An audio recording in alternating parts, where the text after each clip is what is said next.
So you know when you're like having a nice day, taking a walk in the sun, and then suddenly you get hit by a car and the person driving the car steps out and steals your wallet? That driver's size matters. He fucking sucks. And I'm here today to tell you exactly why in a video that will probably just annoy people, because apparently Size Matters is the second coming of Kojima's baby eating simulator, in that I don't understand it in the slightest and it's pretty gross. Get that baby out your throat, dude. That's not on. Come on, man. Before I talk about what I did and didn't like about Ratchet and Clank penis joke, I'm gonna quickly talk about my history with this game, because that's definitely what you'll want to hear right now. It might already be obvious that I've got a bit of a soft spot for Ratchet and Clank. I mean, I've already covered 7 games in the series, and have talked about it more than any lone man should, but it's for a good reason. These games are really fun! So, of course, when I was younger, I was excited at the possibility of being able to play one of my favourite video game series on the go with the PSP. And luckily for me, I didn't have to wait long, as in February of 2007, Ratchet and Clank Size Matters made its way onto the system. A mere 3 years after the console... Yep. Yeah, that's the take. A mere 3 years after the console's launch. Unlike the other titles in this series up to this point, Size Matters wasn't actually developed by Insomniac Games, but instead was created by High Impact Games, a team consisting of former Insomniac and Naughty Dog members. This studio would go on to make such killer titles as cancelled Crash Team Racing game and Disney Princess My Fairy Tale Adventure. This certainly makes me excited to go back and play Size Matters. Oh no. For the purpose of this video, I'm going to be focusing on the PS2 port of this game that came out in March of 2008, pretty much exclusively just for footage capturing purposes, and I haven't properly played the PSP version since I was a kid, so I don't know. I hear that it's a bit better, so take that how you will. What do you want from me? I'm also going to quickly say that this is entirely my own opinion, and if you enjoy this game then that's absolutely fantastic. It's fine to like a piece of media and still acknowledge the issues present in it. Nah, just kidding. Feel free to call me a massive goober in the comments down below. I know you're gonna do it anyway. Anyway, onto the story. Spoiler alert, I guess. I don't know. Here's a picture of Frodo as a goat. I call him Godo. The game starts off with Ratchet and Clank chilling on a beach, when this little gross-looking alien girl called Luna comes to ask for help writing her school essay on heroes, when a bunch of robots burst in and kidnap her for totally legitimate reasons. While going to save the girl, Clank finds this thing that convinces him that a race called the Technomites exist. Pretty easily convinced there, bud. I've seen more convincing Bigfoot videos, but hey, whatever floats your little robot boat. Ratchet and Clank then bump into Captain Quark, who's looking for his biological parents, and they decide to help a brother out so he'll stop bugging them. Ratchet is then kidnapped by Luna, who's revealed to actually be a robot that's controlled by a bunch of those Technomites. See, Clank? That right there? That's probably some solid proof that they exist, not a space rock. While kidnapped, the leader of the Technomites, Otto, decides that Ratchet is a pretty dense lad and takes some of his DNA to create Ratchet clones. Sorry, James Arnold Taylor, might need to pull an all-nighter on this one. Clank rescues Ratchet and the two of them beat up Luna. But no, okay, don't worry, it's fine to hit a little girl as long as they're controlled by tiny little aliens. No, officer, you can trust me, it's okay, there's tiny little aliens. No, I'm not crazy. You're crazy! I'm not. Clank, while trying to get some coordinates from Luna, gets hijacked by the little Technomites that were inside of Luna, and Ratchet, consumed with grief, decides to do the unthinkable. Ratchet, don't do it, man. You got so much to live. Oh, never mind. It's a shrink ray. He shrinks himself to go inside of Clank. After saving Clank, Ratchet and Toaster find out that Otto plans to steal the intelligence of every living baked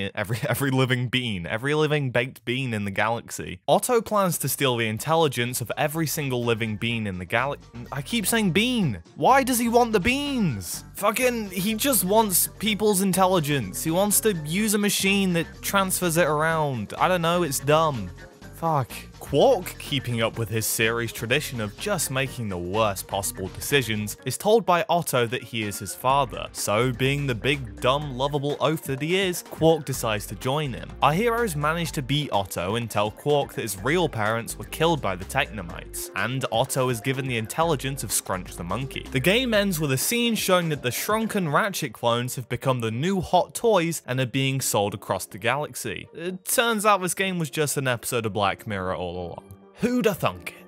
And there you have it, the plot of Size Matters. It's dumb, but kinda fun. It has some decent funnies and was interesting enough to want to keep going on. The whole side plot of Quark trying to find his parents was honestly one of my favourite parts of the game, as we don't really get to learn much about Quark's past in the other titles. So that was kinda refreshing. I dig it. Good job, Quark. I'm proud of you, buddy. Now let's get into the gameplay and get your pitchforks ready, folks. I understand that this game was made for a portable system, and considering the PSP's limitations, this game's actually quite impressive. But once you chuck it onto the more powerful PlayStation 2, the issues come flooding in. The game controls like your usual Ratchet and Clank game, just with the added bonus of controlling like complete ass. Every single bit of movement just feels so jank. Jumps feel floaty and unprecise, but once you start gliding, Ratchet feels like he decides to make a documentary on eating McDonald's every day for a month. It's just so unfinished? Yeah, let's go with that. Hell, one of the biggest obstacles in this game is just a wall jump. Half the time Ratchet just won't push off the wall, so you're gonna spend a lot of time watching his face slide down the wall like he's a big old lump of Lombax cheese being grated. Throughout the game, you're gonna be doing your usual Ratchet and Clank shtick of hopping from world to world, collecting bolts, shooting bad guys, and doing a bit of exploration for the hidden gold bolts. The combat here is very similar to the rest of the series, but sadly the weapons and the strafing seem to have taken a bit of a hit in the jump to the PSP. The guns are all fun enough, but seem to have lost the satisfying hits of the past, if that makes sense. They just aren't as satisfying to use here. The PSP can get away with a lot of these issues because of the limited control scheme and the fact that it's a handheld, but the PS2 version,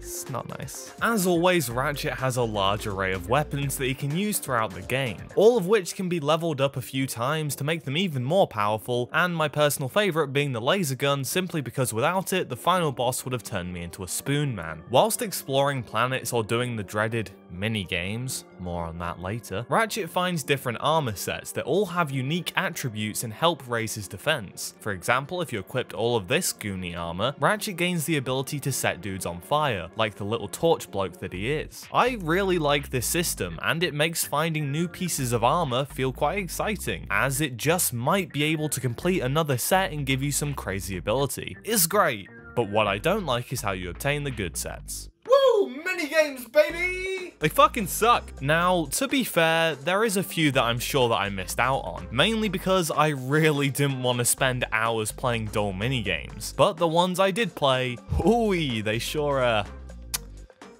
something, I'll tell you that much. First off, you've got your standard hoverboard racing mode. That isn't too bad once you get used to the reused Hanna-Barbera cells controls. Look out! Ratchet's pulling a space ghost and going coast to coast! Thank you, I'm here all night. Next up, we have our various Clank sections and mini-games. First off, you've got your standard Ratchet and Clank 1 segment, where you get to play as Clank and guide these little cute robots to their igloos to open a door or something. These sections are fine as always, just kinda slow paced, mainly due to Clank's movement speed. Who can blame him though? Look at his little stumpy legs. Bless him. Then we have these Beyblade Robot Wars arena-based minigames where you play as Clank and just spin about killing other robots. This would be fine if it wasn't just the worst. Clank controls like absolute garbage here, and nothing feels precise. The attack has this awkward warm-up where you don't deal any damage until you're at the end of the spin, and even when you hit enemies, you do so little damage that it feels like you're trying to take down a tank by throwing eggs at it. Needless to say, not a fan of this. A bit later on, we get to see some good old reused assets and animations, when Clank transforms into Giant Clank and we get to fly through space and beat up some dudes. These parts are actually pretty fun, and I'd go as far to say as they're some of my favourite points in the game. There's just not too much to say about them though. They're just like the Clank sections in other Ratchet and Clank titles. Good stuff. The last minigame I'm going to talk about is this basketball 1v1 thing, where you have to lob these little dudes into this net before the other robot can. This would be fine and even kinda fun if every move that you have to use didn't feel so sluggish and awkward. Plus, it doesn't help that the camera here is super jank.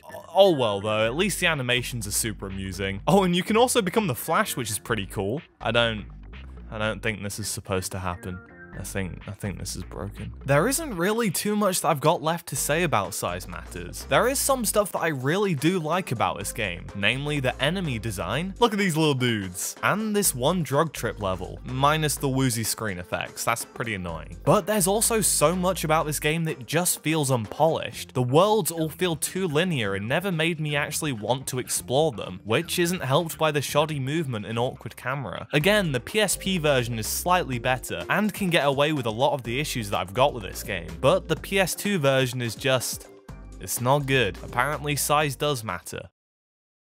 Hey, I hope you enjoyed this video. If you did, please share it with your friends, family, or creepy neighbor, and don't forget to like and subscribe. Just want to say a huge thank you to my Patreon supporters, Stephen, James, Stewart, Andre, Corey, Mark, and Harvey. I'd let you all run me over and steal my wallet any day, I guess. If there's anything you liked or didn't like, be sure to let me know in the comments down below, or tweet me at Snooping Turtle. And if you want to watch more videos of me doing dumb stuff, you can check out this video I did for Nightmare Before Christmas, Oogie's Revenge, or this one that I did for Rogue Galaxy. That's all from me now. I hope you have a lovely day. Bye-bye.